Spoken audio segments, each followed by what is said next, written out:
Un sogno possibile, il Veneto autonomo almeno dal punto di vista energetico. A Porto Marghera è già ormai avviata la produzione di idrogeno e l'Europa usa la nostra tecnologia per la produzione di idrogeno. In piena crisi climatica e di guerra è tempo di accelerare il passo anche a Padova, dove si sta cercando di creare una Hydrogen Valley che sia anche centro di ricerca universitario e di sviluppo di questa tecnologia per renderla presto disponibile per abbattere i consumi di gas e petrolio.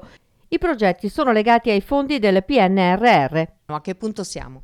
Noi ci stiamo muovendo attraverso il Comitato Tecnico Scientifico che è presso Veneto Sviluppo, fatto veramente da professori di primissimo livello per preparare progetti da presentare ai bandi del PNRR per poter calare proprio in Veneto progetti sui versanti energetici.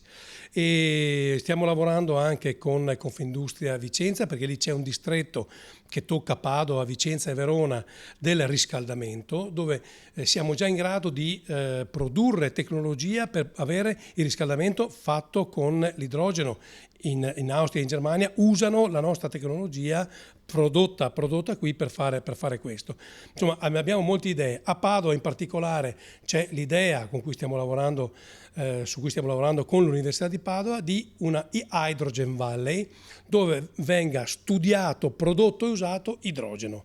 È una scommessa ambiziosa, però visto le aziende che abbiamo in Veneto e l'università che abbiamo in Veneto e la passione che abbiamo in Veneto e anche la capacità di immaginare, io sono convinto che è una sfida che si può vincere. Una sfida che si può vincere e concretizzare. Sappiamo che i fondi del PNRR sono un po' a rischio in questo momento, su queste cose non bisogna tornare indietro.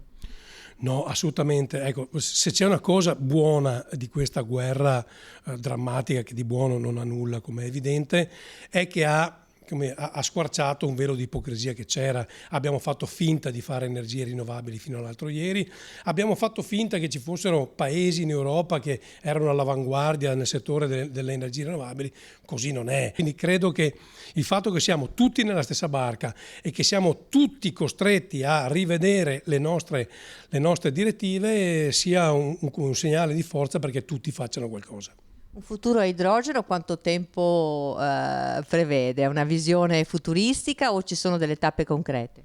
No, assolutamente no, perché la tecnologia ce l'abbiamo, le imprese in grado di farlo ce l'abbiamo, il trasporto che è in grado di andare a idrogeno c'è, quindi c'è tutto, basta mettere in fila i percorsi e appena avremo i bandi a PNRR noi parteciperemo, ecco, magari un po' più di velocità non sarebbe male. Ecco appunto qual è l'ostacolo in questo momento, è proprio la velocità delle decisioni. L'ostacolo è questo paese meraviglioso da una parte e elefantiaco dall'altra, però il lavoro nostro di chi amministra è anche quello di trovare vie, trovare soluzioni, non fermarsi a lamentarsi perché c'è la burocrazia.